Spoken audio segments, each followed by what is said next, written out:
It's the Ross Tucker Football Podcast. Oh, yeah, it is. But it's not just any Ross Tucker Football Podcast. It's never just a Ross Tucker Football Podcast. I always bring it for you guys because life is short. We're having fun. We're talking football. It's a teaching tutorial Thursday. Professor Greg Cosell from NFL Films University is with us, and we're presented by DraftKings because they're awesome. And if you use the code Ross there, the deals they have are ridiculous. $200 in free bets if you bet $1. Unbelievable. DK Sportsbook. Tomorrow we'll have a spread the word winner. And I got so many awesome press passes. I'm getting a bunch more this weekend. How about a little triple header for your boy? Army, UConn, Eagles, Niners pregame, and then in the booth for the Chiefs, the Ravens, Sunday Night Football. You might have heard of it. I'm excited, and I want to give you guys the press passes. They're very cool. None of your buddies have them. Just spread the word via social media. At Ross Tucker NFL, at Ross Tucker Pod. I notice when it's new people on any of the platforms, Twitter, Instagram, Facebook. Sponsor confirmation email winner. I've got Madden's burning a hole on my desk here, and I don't even know if anybody's tried this week. I don't know if I've gotten a single sponsor confirmation email this week, so I'll just give it to my nephew. I don't care. And then the YouTube shout out, youtube.com/Ross Tucker NFL. Love giving you guys a cameo style shout out that people pay for. You get them for free just by making a comment on the YouTube page. How awesome is that? Almost as awesome as David Bradley, today's patron of the day, patreon.com/RT Media. We are racking up the patrons, but that's what happens, I think, when you can get all of our even money bets in black and white, all of my Friday picks, all of my press box food grades from Tuckheads J, all of them. It's Big Show time. The Big Show. Gosh, I always feel like I'm talking for a long time there. It's only 2 minutes. God, I'm like out of breath from saying all the things. It's only 2 minutes. Then we get to Greg Cosell. Greg, I live for this. I live for Thursday mornings, 7:15 a.m. Eastern time.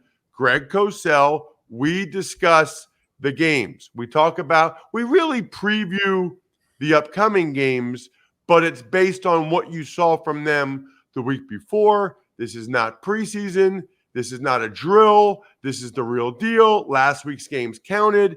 The game starting tonight count. I love it. Check out Greg on Twitter at Greg Cosell. It's not a huge game, Greg, but it is Thursday Night Football. It is a game of the night. And for these two teams, big difference between 0-2, 1-1.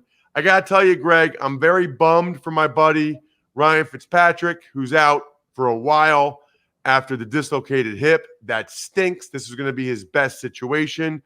Just your thoughts on tonight, Giants, Washington in general, maybe in particular, you know, what you've seen from Heineke. He hasn't played a lot, but people are encouraged by some of his he's kind of fun to watch, Greg. He's an enjoyable, he's entertaining, let's put it that way. Well, he did start a playoff game a year ago, and he actually played extremely well against a defense, the Bucs, that many consider to be one of the better defenses in the NFL, coordinated by one of the best defensive coordinators in the league, Todd Bowles. And I remember from that game very well. He played with pocket poise. He played with composure. He consistently made the right reads. He showed some second reaction movement ability. If you just looked at that game, it's a small sample size, as we know, and you did not know who he was, you would say that Heineke played with a desirable combination of pocket efficiency and needed second reaction movement when demanded. So that's all we have, really. That was a full game. He started, he prepared as the starter against a good defense. You know, I said this on Twitter last night, Greg, at Ross Tucker NFL. On some level, he reminds me a little bit of like a younger Ryan Fitzpatrick. You know how Fitzpatrick, like in Cincinnati, would like kind of run around and make plays. He's got a little Jeff Garcia to him. He's kind of fun to watch. Yeah, and I think it's also an example, though, of and coaches talk about this, the difference between plays and players? In other words, does the scheme present the opportunity for the throw, or is it the result of the player, meaning a quarterback or a wide receiver, let's say on a back shoulder throw? I think that ultimately what you want with Heineke is to design schemes that allow for him to see the read and see the throw. As I said, he did show some second reaction ability. I'm sure the word that'll be thrown around with him a lot is he plays with moxie. He's one of those kinds of quarterbacks. But it's really going to be designing and scheming offense so the reads and the throws are defined so he can play with efficiency. Absolutely. Okay, let's get to some of these rookie quarterbacks. Two of them play against each other. Patriots against the Jets. And this is the first time, Greg, we got to see these guys play a full game against defenses designed to try to stop them. It's not vanilla. And the offenses did what they thought these guys could do best. So what did you see in particular from Zach Wilson and Mac Jones? Well, I thought they both played well. I thought Wilson was in a situation where the offensive line was a bit of a struggle. He was under duress for most of the first half and into the third quarter as well. And he had to be tough mentally in particular, because you know how it is when your quarterback's getting hit and he's on the ground a lot. It just takes its toll, obviously physically, but mentally as well. And I really thought Wilson stayed in the game. We know what he is. He's a twitchy athlete. He's got light feet. He's got a quick setup. He's very good with his delivery off movement. He's a natural thrower with a live, loose arm. And I thought all these traits started to show up. And there were a couple of plays in particular that I thought really showed some real positives. He actually hit Corey Davis on a 35-yarder, Ross, in the second quarter. And it was his first long yardage drop back of the game. It was second and long, in which the Panthers did not disguise their fronts and their coverage. And they just showed a conventional four-man front, and they just played cover three. And Wilson immediately recognized it, and he actually moved the underneath defender with a little bit of a shoulder roll in his eyes, and then hit Corey Davis behind that. And it was a veteran play. And it was just one play in the game. It was 35 yards, but I thought overall Wilson played well. Now, he had some snaps where he didn't see things, but to me, that's to be expected of a rookie quarterback in his first start. I don't view that as, oh my God, he can't play. That's to be expected. The one point you make that I think is really interesting, he had a really good O-line at BYU last year. Yes. They had a bunch of pros on that line. That makes a difference too. He's probably not used to getting beat up like he was on Sunday. He kept playing though, man. And I saw this morning already, Orlovsky posted a throw. He got crushed as he was throwing down the left sideline and made an awesome throw. Yeah, I know the throw you're talking about. He made a couple of big-time throws later in the game. Obviously, they made it a closer game, but I thought he really showed well. I mean, he was under duress an awful lot. And to stay in there, Ross, you know what that's like. When you're getting hit a lot, it's not only the physical toughness, but it's the mental toughness. I really thought, watching the TV copy, Greg, I really thought Mac Jones looked pretty good, but you're the one that actually analyzes it. Yeah, I watched the tape. I watched it in pretty good detail. He played against a defense that's very difficult to play against. You get a lot of different front looks. You get a lot of movement before the snap. You get a lot of disguised coverages. There were times where the Dolphins did not do that. Obviously, they don't do that on every single play, but they did more of it as the game progressed. And I thought that there's a natural poise and calmness to the way Jones plays. He looks comfortable. It's not too fast for him. What was really interesting to me, given that he wasn't under duress an awful lot at Alabama in 2020, is he trusts his protection. He delivers versus pressure without speeding up his mechanics. That's really, really important. And I thought overall, you're dealing with a guy that showed efficient movement within the pocket. He's not a great athlete. He's not going to run around, but he must move within the pocket. I thought he managed the pocket really effectively. I think he has an innate feel for what's pressure and what's not pressure in the NFL. And there's a big difference. You see a lot of these reports, people say, throws under pressure. And I don't know what they mean by that. Some of them say, well, if a defender's 2 yards away from a quarterback, that doesn't automatically mean he's under pressure, Ross. Bodies around a quarterback are not automatically pressure in the NFL. You know that. You played the offensive line. And I thought Jones had a very innate, intuitive feel for what's pressure and what's not pressure. You know, it's funny that you say that, Greg, because the next game I want to get to is the Eagles and the Niners.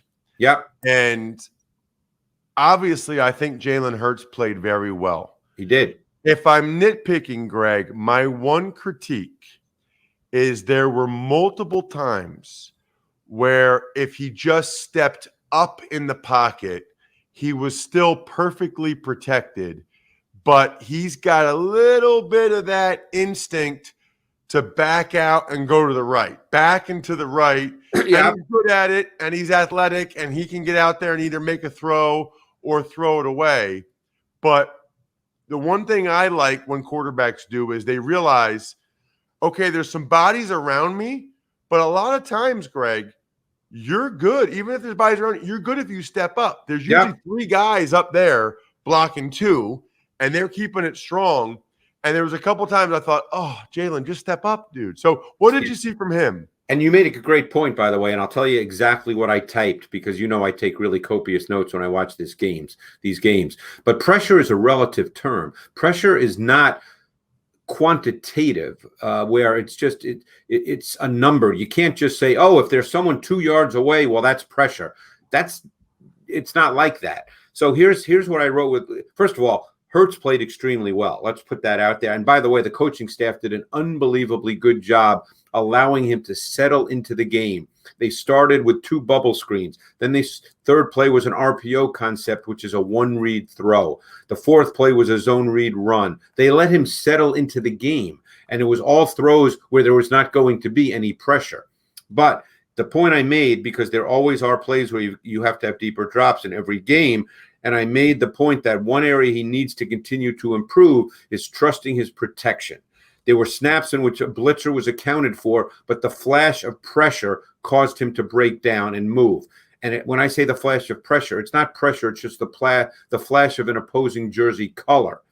And every once in a while, the deeper drops do expose the tendency you spoke about, his tendency to break down in the pocket. And often the result of that is you leave some throws on the field.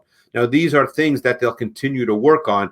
This game against the Falcons, because the Eagles' O-line and D-line in particular were so dominant, the game didn't play out where there were a lot of those kinds of plays. But those are the little things that coaches have to keep working on to get Hurts continuing to improve. Don't forget, it was his 5th NFL start. It's a really good point. What about the Niners on the other side and what the challenge will be for the Eagles defense? Well, the Eagles defense is played exceptionally well, and we're seeing a trend in the league, Ross, and the Eagles did it, and I'm sure that's a foundation of what Jonathan Gannon, their DC, will do. And I know you spoke with him during the preseason doing the games, but so many more teams are lining up with 5-man fronts, 5-man reduced fronts. That's become a big trend in the league. So if they do it in base, they put their Sam linebacker on the ball. Teams are doing it in nickel as well and lining up with 5 guys, to basically force one-on-one protection. But this 49ers offense is so much fun to watch because they marry the run game and the pass game about as well as anybody. That's Kyle Shanahan's thing. And as you know, he puts second-level defenders in such conflict when they have both a run and a pass coverage responsibility in zone, because their run game, their play-action run game, their run looks, and then the throws off of it look exactly the same. And it's very, very difficult for second-level defenders. Yeah, it's a great point. He does as good a job as anybody. I'll be very curious to watch that game.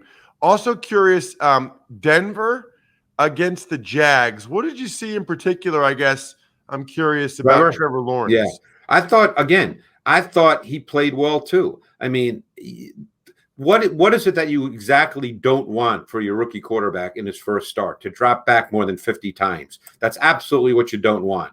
The game demanded that happen. And again, he was under duress a good part of the game. This O-line, which has been together for, I think, 2-3 years, they're not very good in pass protection, Ross, and that's something they're going to have to address. But certainly they do not want him dropping back 50 times. But I thought, just like Zach Wilson, he hung in there. He made some big-time throws from the pocket. His feet are a little lighter than people might think within the pocket. He made a 3rd and 17 throw to DJ Chark, which really said a lot about Trevor Lawrence. Now, he threw a couple of picks. The last pick was just bad. I only he could tell you what he saw. But the first two were not bad picks. It was just an inaccurate throw on the first one on the move. And the second one was against cover 2, which Lovie Smith played a ton of in this game. We know he's a cover 2 guy, probably played even more of it than usual because of the score.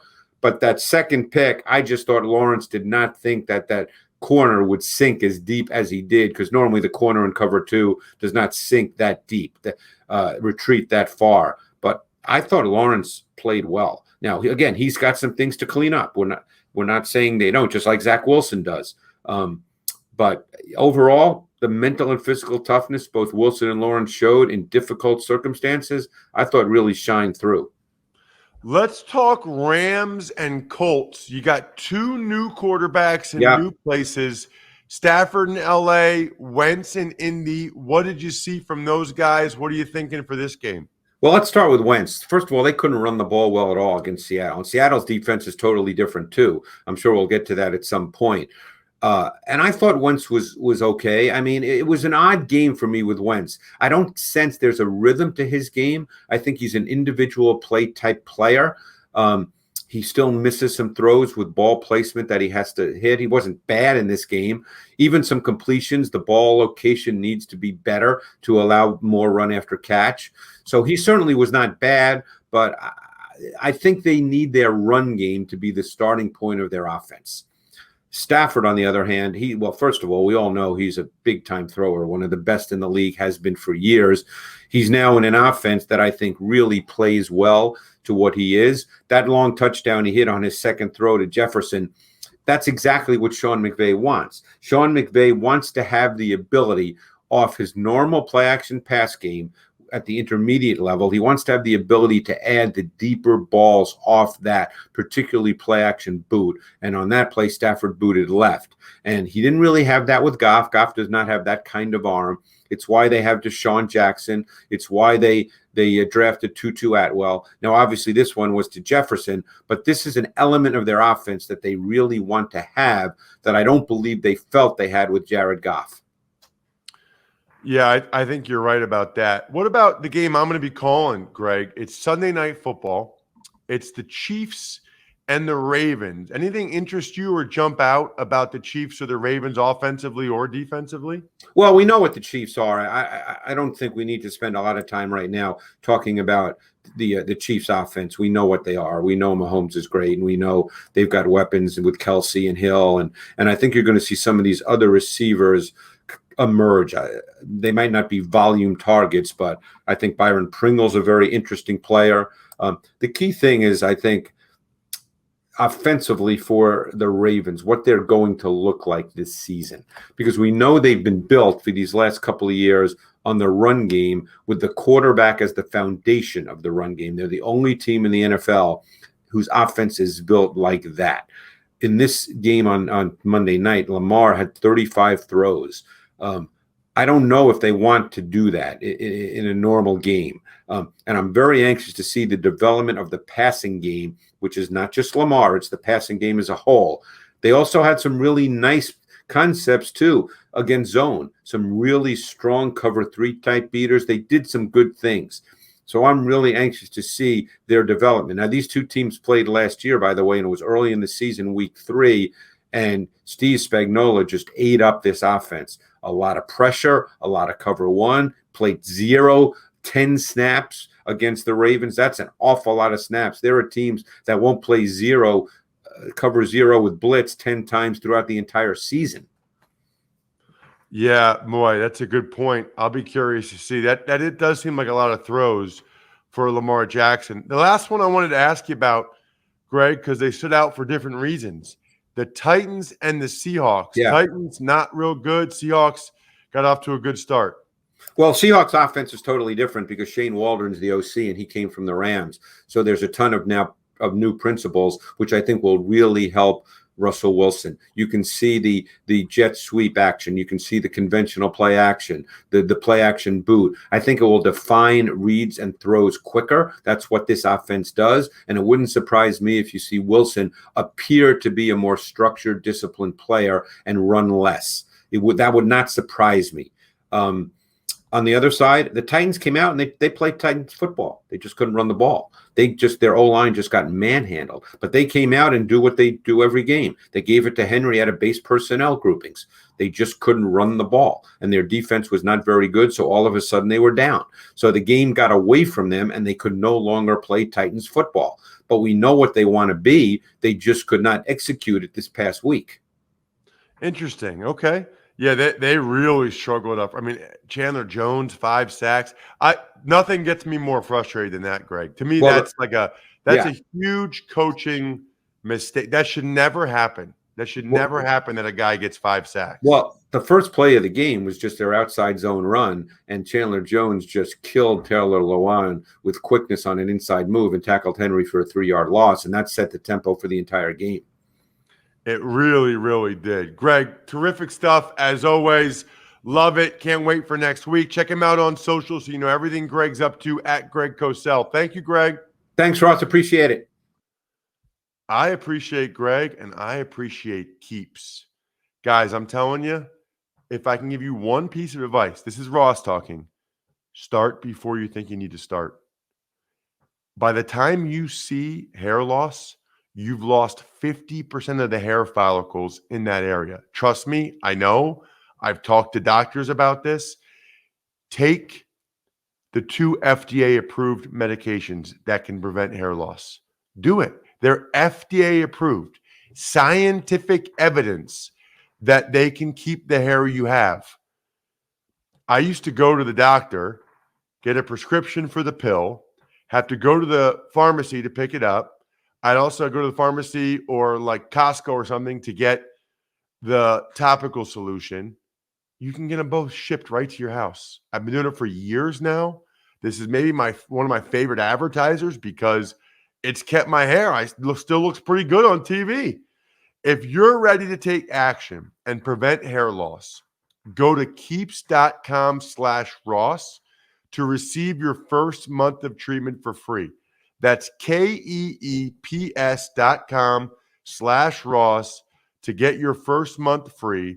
Keeps.com/Ross. I'm just telling you, I've got family members, I've got friends. I now tell them one-on-one individually because I know they're kind of thinking about it, but they've never. No.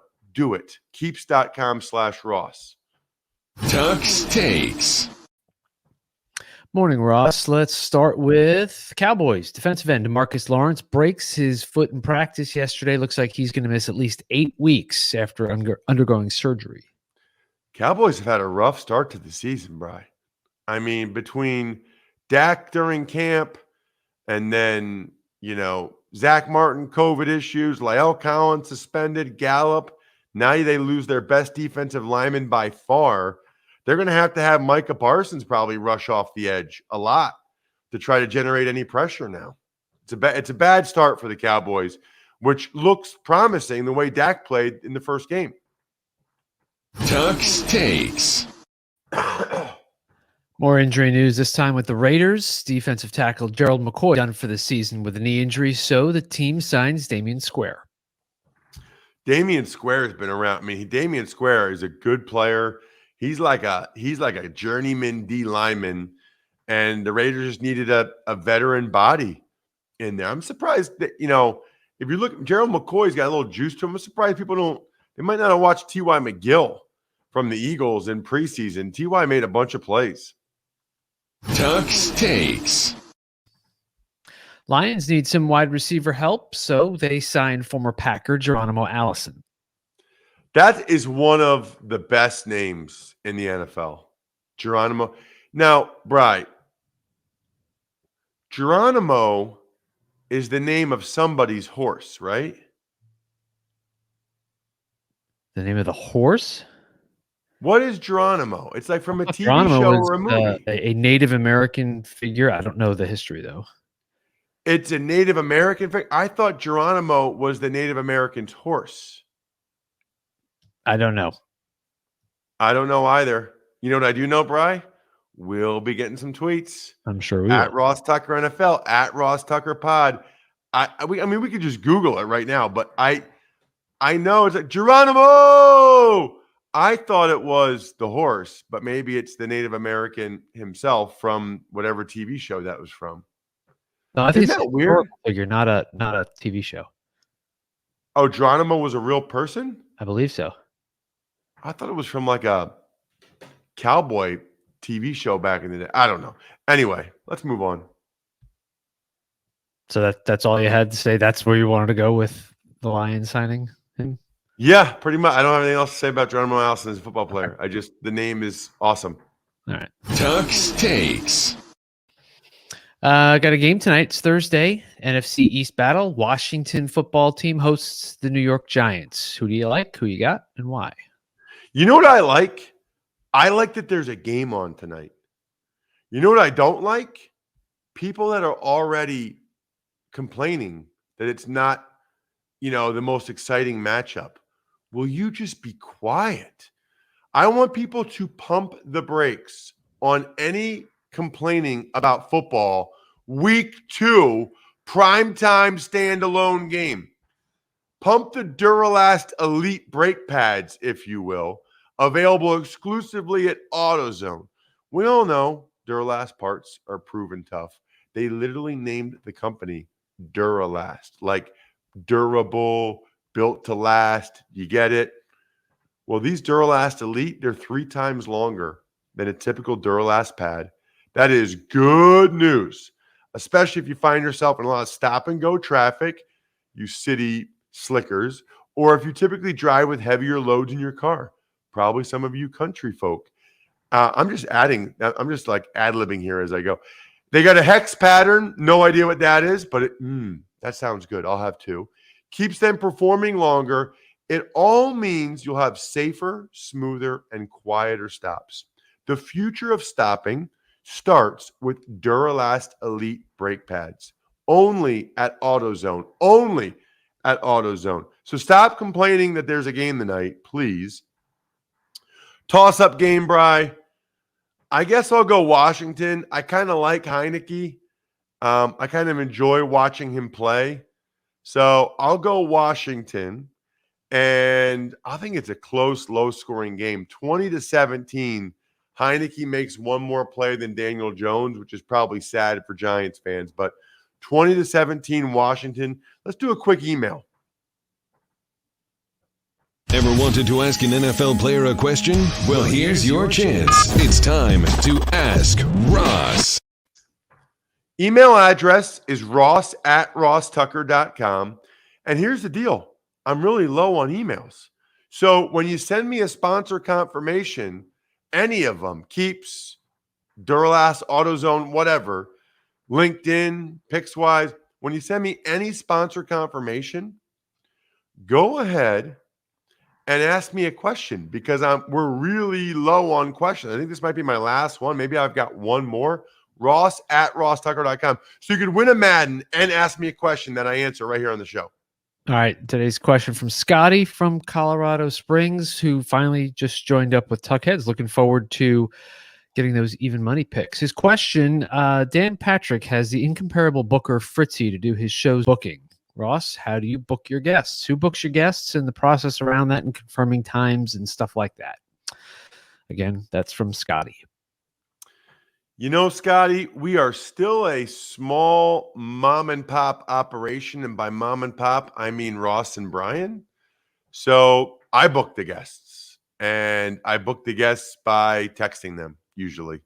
Or if I don't have their cell phone number, I'll try to DM them on Twitter. But that's it. I think of people that I'd like to bring on. I text Ryan Fitzpatrick or I text Juszczyk or whoever and bring them on. That's one area I think we can probably improve, get, bigger name guests. But I like people that I know are going to say things, people I know personally, and that they'll say things I think are interesting more than just trying to go for the best names. You guys can tell me if you'd just rather have bigger names. I just like people that I know personally enough that I know they're going to say something that's somewhat interesting. Shout outs: Pizza Boy Brewing, Sporticulture, Vision Comics with an X, HumanHeadNYC.com, SteakhouseSports.com. Absolutely check out the Feast, Even Money College Draft. And tomorrow I will recap Thursday Night Football and give you all of my picks for every game, week number 2 in the National Football League. I think we're done here. Thanks for listening to the Ross Tucker Football Podcast. Make sure to also subscribe to the Fantasy Feast, Even Money, Business of Sports, and College Draft. All available at Apple Podcasts, rosstucker.com, or wherever podcasts can be found.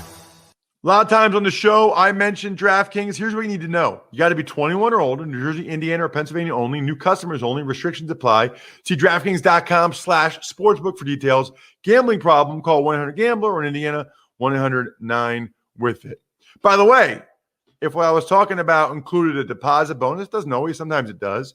Deposit bonus requires 25 times playthrough, and deposit bonuses are paid out in site credit.